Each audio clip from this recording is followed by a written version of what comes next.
बाबा साहब के विचारों का भारत कुछ इस तरीके से था, जहां पर स्कूलों में बच्चों के बीच भेदभाव ना किया जाए, ऐसा था बाबा साहब के विचारों का भारत। जहां पर महिलाओं पर अत्याचार ना हो, ऐसा था बाबा साहब के विचारों का भारत। जहां पर हर जाति और धर्म को बराबर का सम्मान मिले, ऐसा था बाबा साहब के विचारों का भारत। परंतु हकीकत तो ये है कि आज यहाँ राजस्थान में जो कांग्रेस की सरकार चल रही है, वह न सिर्फ SC ST OBC विरोधी है, बल्कि वह बहुजन समाज के साथ साथ सर्व समाज विरोधी भी है। हमारे बहुजन समाज के साथ जो आज यहाँ अन्याय और अत्याचार हुआ है, वो किसी से छिपा नहीं है। छिपा नहीं है जो पाली में एक दलित माँ और उसकी गर्भवती बेटी के साथ दबंगों ने करी मार पिटाई। छिपा नहीं है जो दौसा में एक दलित महिला के साथ किया 8 वैशी दरिंदों ने बलात्कार। छिपा नहीं है जो धौलपुर में एक 26 वर्ष की दलित महिला के साथ हुआ। वो मासूम बच्चा जिसको अपने पिता के साथ अब अपनी आंखों के सामने अपनी मां का गैंगरेप होते हुए देखना पड़ा। क्या बीती होगी उस पति पर जब राजस्थान की इस कांग्रेस सरकार ने इस घटना को एक मारपीट का केस बना दिया। क्या बीती होगी उस बच्चे पर जब उसने अपने पिता को इतना लाचार पाया और अपनी मां को इतना बेबस।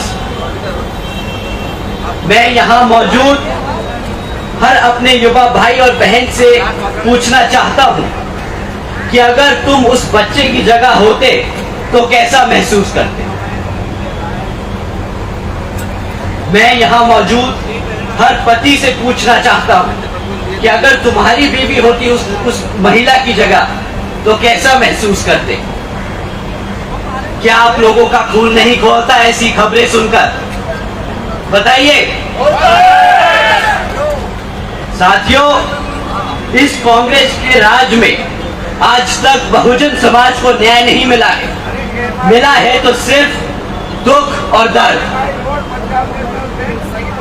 अरे जो सरकार हमारी बहन बेटियों को सुरक्षा ना दे पाए, अरे जो सरकार हमारी बहन बेटियों की इज्जत ना कर पाए, उस मुख्यमंत्री को गद्दी पे बैठने का कोई हक नहीं।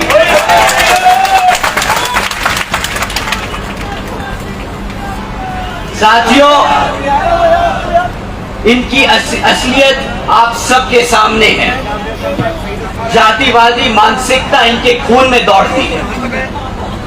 छिपा नहीं है कि किस तरह इस जातिवादी मानसिकता रखने वाली कांग्रेस सरकार ने हमारे बहुजन समाज के बच्चों को आज तक अशिक्षित रखा है।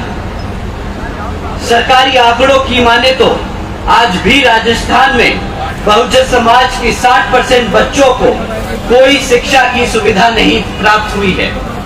और अगर किसी तरह वो बच्चे 40% बच्चे सरकारी स्कूल तक पहुंच जाएं, तो 70% स्कूलों में आज भी बिजली की व्यवस्था नहीं है और साथ ही साथ 70% स्कूलों में कंप्यूटर्स की भी व्यवस्था नहीं है। अगर मैं इनकी नाकामियां गिनाने बैठूं तो शायद समय कम पड़ जाएगा, पर हकीकत तो ये है कि आज भी राजस्थान में हमारे बच्चों को अशिक्षित रखा जा रहा है ताकि हम अपने बच्चों को उनके पैरों पर ना खड़ा कर पाए। छिपा नहीं है कि किस तरह राजस्थान में महंगाई आज आसमान छू रही है। आज पेट्रोल राजस्थान में 100 रुपए से ऊपर का बिक रहा है। इस कांग्रेस की सरकार ने 2018 के अपने मैनिफेस्टो में कहा था कि वह महंगाई कम करने के लिए सख्त कदम उठाएंगे। अब 4 साल बाद जब इलेक्शन हम सबके सर पर है, तो इन्फ्लेशन रिलीफ कैंप के नाम पर सिर्फ 25 दिन की रोजगार देने का वादा, 200 यूनिट बिजली फ्री देने का और 500 रुपए में गैस सिलेंडर देने का वादा कर रहे हैं। गरीबों के साथ इससे बड़ा मजाक कोई कर सकता है तो नहीं, बताइए। क्या एक कैंप लगा देने से यहां की महंगाई कम हो जाएगी? साथियों, साथियों, छिपा नहीं है कि किस तरह पिछले 4 सालों से हमारे युवा साथी बेरोजगार घूम रहे हैं।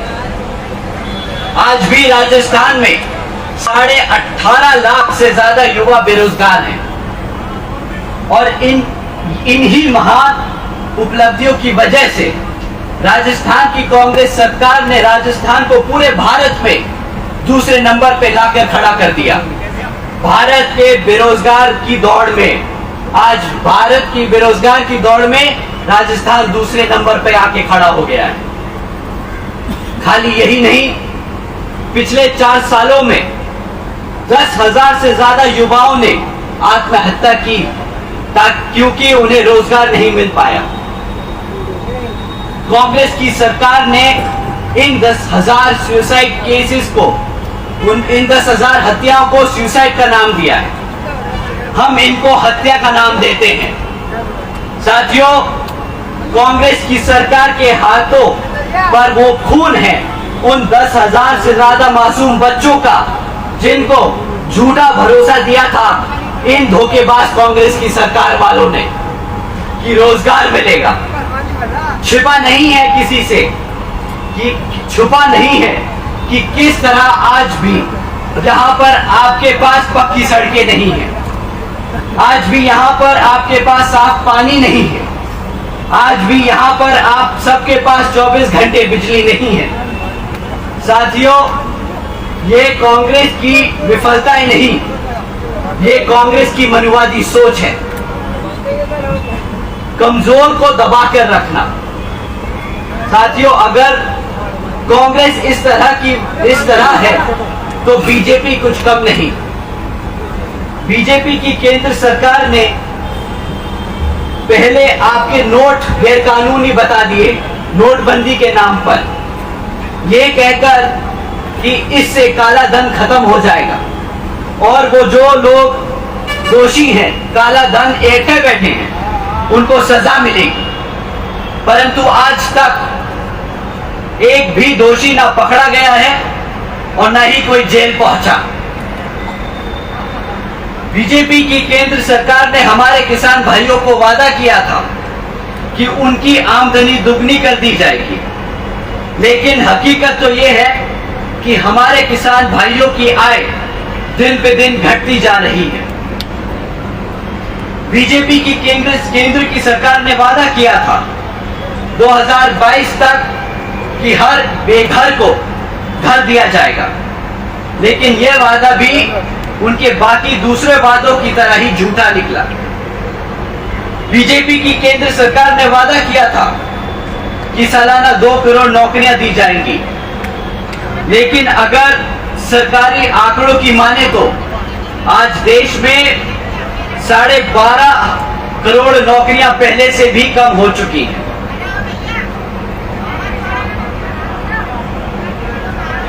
हमारी महिलाएं बहुत देर से गर्मी में बैठी हैं, तो साथियों जो फैन के सामने खड़े हैं जरा साइड हट जाए।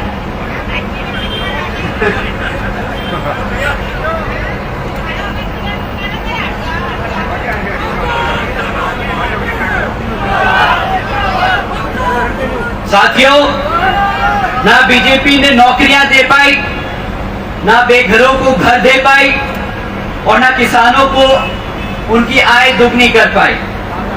बस डबल इंजन सरकार का ढिंडोरा पीटते रहते हैं पूरे देश में। साथियों, आदरणीय बहन जी ने कभी भी लंबे चौड़े वादे नहीं किए, बस अपने समाज के साथ साथ सर्व समाज के लिए कानून व्यवस्था और सामाजिक व्यवस्था के लिए अनेकों कार्य करके दिखाए हैं।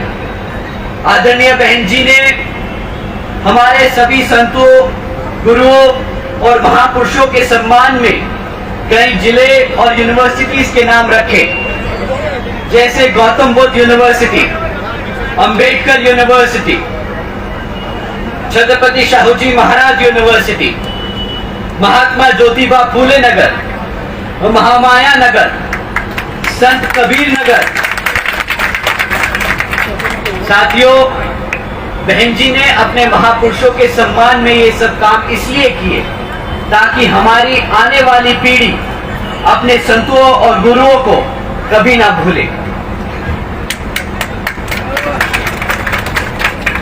आदरणीय बहन जी ने सावित्रीबाई फुले बालिका शिक्षा योजना के तहत 7 लाख से ज्यादा बच्चियों को 12वीं तक की शिक्षा प्राप्त करने हेतु 600 करोड़ से ज्यादा की लागत इन बच्चियों को अपने पैरों पर खड़ा कर एक उज्जवल भविष्य देने के लिए खर्ची। आदरणीय बहन जी ने देश में पहली बार सरकारी कॉलेजेस के स्टूडेंट हॉस्टल्स में अन्य पिछड़े वर्गों के छात्रों के लिए 27% आरक्षण की व्यवस्था तय की। आदरणीय बहन जी ने महामाया गरीब बालिका आशीर्वाद योजना के तहत 3,25,000 बच्चियों को 1 लाख रुपए देने का काम किया। आपको जानकर हैरानी होगी कि इस योजना के तहत 3,250 करोड़ रुपए बहन जी ने अपनी बच्चियों को सीधा उनके बैंक खातों में दिए।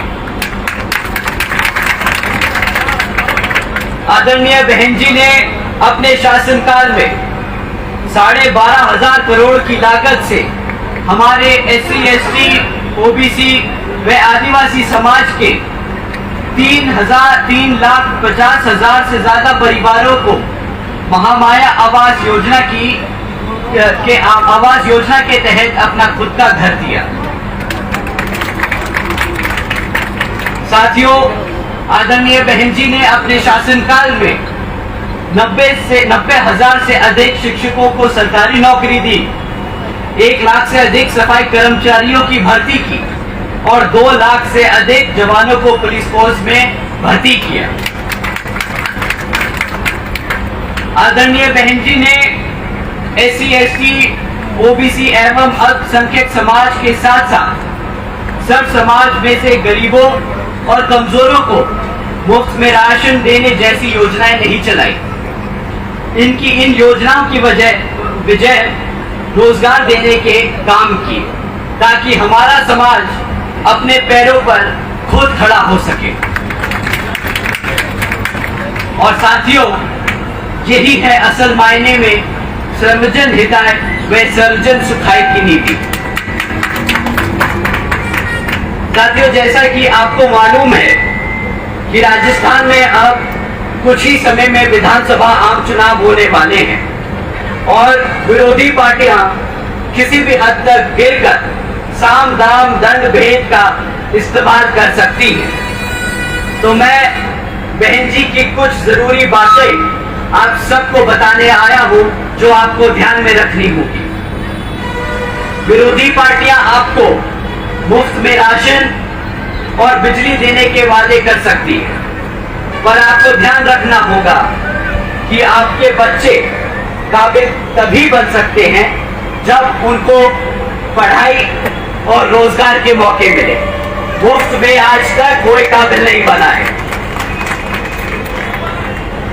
विरोधी पार्टियां आपको धन के आधार पर बांटने का काम कर सकती है, पर आपको ध्यान रखना होगा कि बहुजन समाज पार्टी सर्वजन हिताय व सर्वजन सुखाय की नीति के आधार पर चल के यहाँ सभी धर्म और सभी जातियों को बराबर का सम्मान दिलाने का काम कर रहे हैं।